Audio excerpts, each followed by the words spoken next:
Good morning बच्चों, कैसे हैं आप सभी? अच्छे से रहिए और वीडियो को देखते रहिए, लाइक सब्सक्राइब करते रहिए। बच्चों, आप लोग कल पढ़े थे, आपने कल पढ़ा रिद्धि संस्कृतम, क्लास 8 का रिद्धि संस्कृतम का सुभाषितानि। आपने कल पढ़ा था रिद्धि संस्कृतम पुस्तक की सुभाषितानि टॉपिक था, जिसमें से मैंने आपको 5 श्लोक के बारे में बता दिया था, उसका हिंदी अनुवाद समझा दिया था। आज कुछ उसमें से बच गए थे, वो मैं समझाने जा रही हूँ। बड़े ध्यान से सुनिएगा, बड़े ध्यान से समझिएगा, ठीक है? अगर आप लोगों को दिखाई दे रहा हो तो आप देख सकते हैं कि ये 3 श्लोक बचे हुए थे, जिसका हिंदी अनुवाद मैंने आपको कल नहीं समझाया था, वही मैं आपको आज समझाने जा रही हूँ। ध्यान से मुझे सुनिएगा। कल मैंने समझाया था, उम्मीद है आप सबको समझ में आ चुका होगा। तो आज हम लोग बढ़ते हैं आगे की तरफ। श्लोक नंबर 6 है, पुस्तकस्थातु या विद्या परहस्तं गतं धनम्।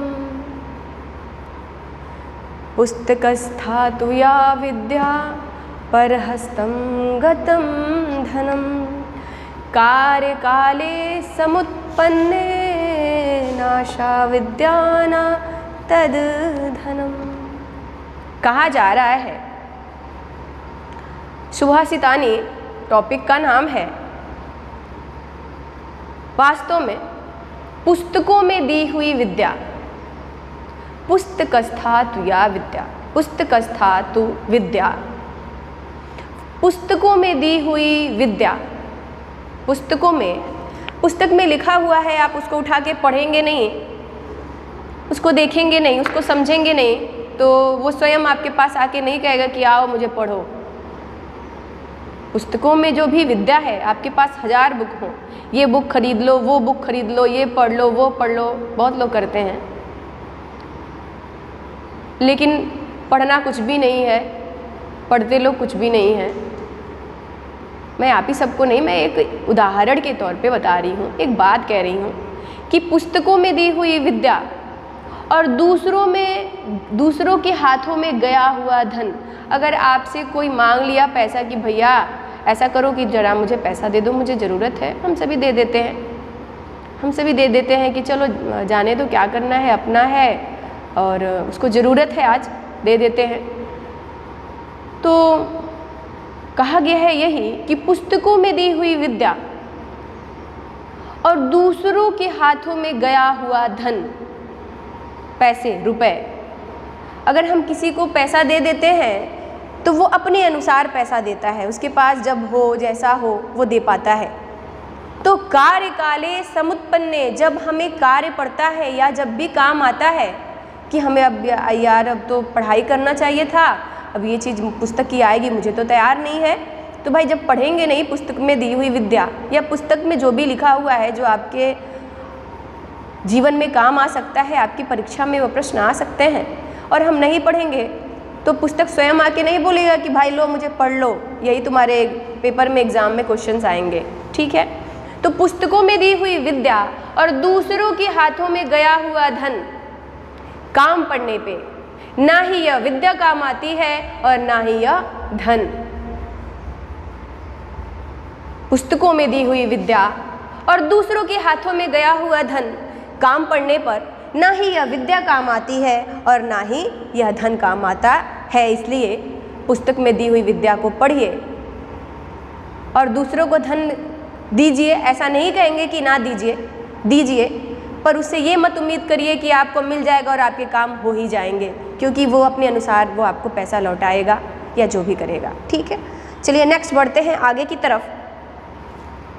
यस्मिन् देशे न सम्मानो न वृत्ति न च बान्धवा न च विद्यागमः कश्चिद् वासं तत्र चकारेत। समझिए ध्यान से। यस्मिन् देशे न सम्मानो, जिस देश में आपका सम्मान ना हो। हमारे घर के बड़े लोग, घर के आपके पिताजी, भैया जो भी हैं, वो लोग जाते हैं बाहर दूसरे देशों में पैसा अर्जित करने के लिए, पैसा कमाने के लिए। लेकिन यहाँ कहा जा रहा है कि जिस देश में आपको सम्मान ना मिले, आदर सम्मान आपका ना हो, लोग आपसे अच्छे से बात न करें, आपका सम्मान न करें, जिस देश में आपका सम्मान ना हो और आपके रोजगार की सुविधा भी ना हो, आप वहाँ नौकरी भी ना कर सकें, जिस देश में आपका सम्मान ना हो, उस देश में आपके लिए रोजगार भी ना हो, और तो और च बांधवा, आपके बंधु बांधव भी निवास ना करते हो वहाँ पे,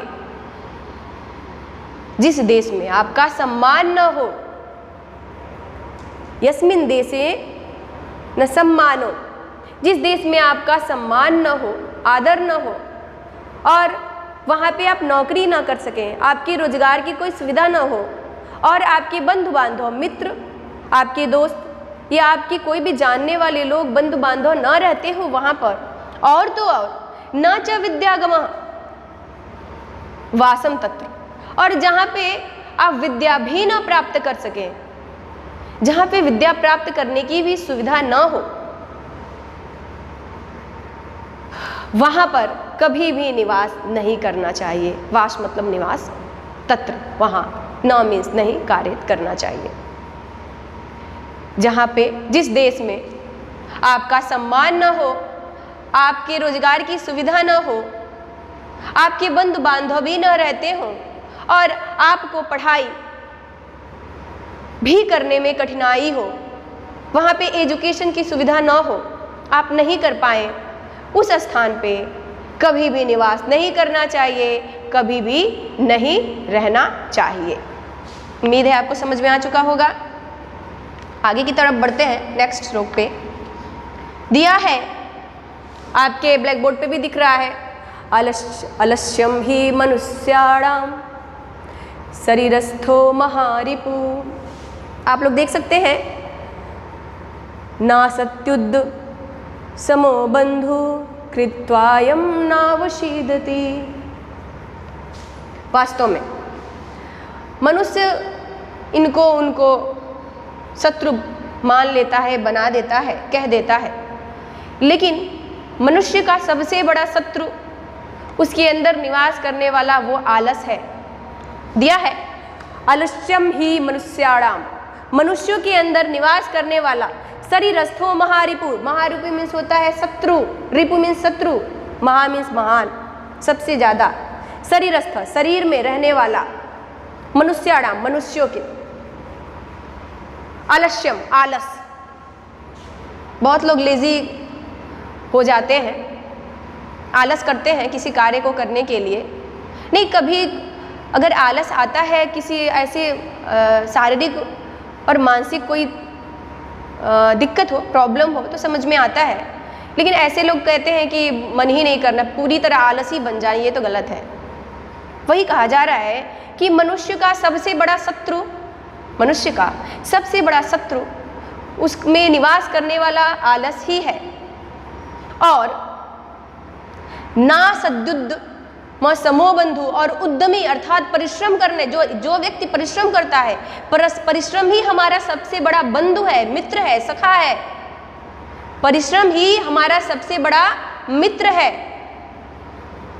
परिश्रम, जो भी व्यक्ति परिश्रम करता है, उसको परिश्रम से ही उसे सुख मिलता है, परिश्रम से ही सुख मिलता है।